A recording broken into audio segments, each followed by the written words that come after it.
Hi there, I am Miss Sally, and I want to share some testimonies with you, some beautiful things that the Lord has done for me over the years. And I'm gonna make a bunch of these videos, so they'll all be short, but especially as a single parent, I want to share some wonderful things that the Lord did for me as I was raising my son. One of the most memorable testimonies is a time where we were driving across the country, okay? So I was super stressed out, right? I think that I had a 20-foot U-Haul and I was towing my car, and I had a 9-year-old in the car with me, or the truck with me, and it was just us, and we were going all the way from like Reno, Nevada to Florida. So it was a huge trip. It was just me driving, 5'3", like barely can see over the wheel, whatever, but we did it, and God was with us. Many miracles came out of that. But during that ride, I was so stressed out. And I remember, my son at the time, he was only 9, and he kept just, how kids are, doing all this kind of stuff, agitating me and aggravating me and distracting me from driving. And I kept getting frustrated with him. And I felt really guilty because I knew I was stressed out, right? I was like, I'm probably not handling this right, but I'm trying to not wreck, and I'm just, you're a parent, right? So I was super stressed, and I kept snapping at him, and I felt just horrible about it. But also 5 minutes later, he'd do something again, and here we'd go again, right? And I remember he said to me, Mom, you say that you're sorry, but you keep on doing it, which is something I always said to him. How you can tell if a person's really sorry is if they stop doing what they're sorry about. So he used my own words against me. Anyway, I remember just like in my mind, just silently saying this prayer. And I just said to the Lord, like, I'm so sorry that I keep snapping at him. And I'm so afraid I'm going to mess him up. And I'm so stressed out that I can't stop snapping at him when he does these things. And I can't help it because I'm stressed. And will you please help me? And please don't let me mess him up. I think as parents, we're always praying, right? Don't let me mess these kids up.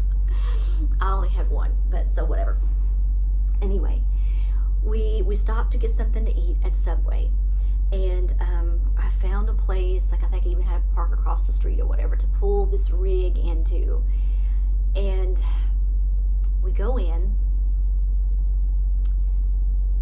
My son is to the right of me. You know how Subway goes. So he's ordering first, then I'm ordering. And then here comes this huge, wild looking man, okay? A little, not dirty, but a little disheveled. And, this dude was huge. 6'4", 6'5", I don't know. Everybody's big compared to me, but like he was a really big dude. And he gets in line to the left of me, so he's behind me, and he's trying to, make small talk with me. And I'm kind of giving these one-word answers because I don't want to talk to anybody. I just feel like the worst parent in the whole flipping world. I keep snapping at my poor little boy, and I'm driving him all the way across the country, and we could wreck any second, and like, I'm just not in the mood to talk. But he keeps on. I'm like, I'm trying to be polite, so the one-word answers, that's what I'm giving him. But then he said something that caught my attention.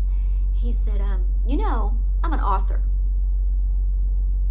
And that got my attention because I know God does some sneaky stuff. And I'm like, he might be getting ready to speak to me. I better pay attention. So I said to him, oh, really? Well, he's like, yeah, and I'm writing a book. So I said, okay, well, what is it called? And he said, The Great Apology.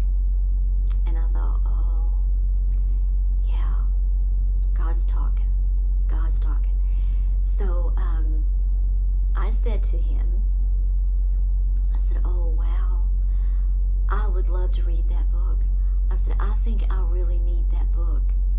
And he said, no, you don't need this book. You don't. He said, I'm writing a book about parents who were not there for their children when they were growing up, who were sorry, who are trying to make that right later. He said, this book is not for you. He said, you're doing a good job. and he pointed to my son, and he said, he's going to be just fine.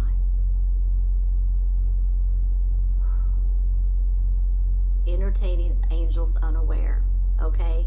Entertaining angels unaware. That is what that moment was for me, and I just know it. There was one more thing that kind of like confirmed it. That was enough. Like, I knew God's talking to me, and he's doing it through this, either this wild man or this man's an angel. I don't even know what's going on. I don't care. But like, I just felt so blessed. And see, this is why we love Jesus. People think us Christians are crazy. That's fine. I'll be crazy for Jesus, because you know what? He's crazy for me. And he does beautiful things like that right there for me. That is why we love him. We get something for loving him. Anyway, I'm going to wrap this up. This is the last thing. We were driving.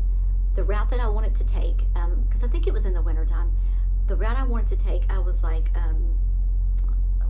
whatever. I don't want to get off topic too much, but I remember I was torn between the 10 and the 40. And I had told a lot of my friends, I said, I kind of don't know which route to take, because I feel like the 40 is going to be faster, but the 10 is so pretty, and I don't just kind of want to see it. Like, I see the beauty in the desert. A lot of people don't, but I do. And I said those exact words to my friends. I just kind of want to see it. And I thought, as that man was leaving, if he be from the divine, let me ask him his opinion on the route, right? So I said, hey, can I ask you something real quick before you leave? I said, I've been kind of torn. I don't know if I should take I-40, and I told him where I was going, or the 10. And just, what do you think? And it's not unusual for a woman to ask a man what he thinks about directions, so I was fine with that. And he said, why don't you take the 10? Just so you can see it. I had not used those words with him, by the way, okay? I was smart enough not to do that. So I wanted to share that story with you, and I've got many more videos. I'm going to share lots and lots more, because God has been so good to me.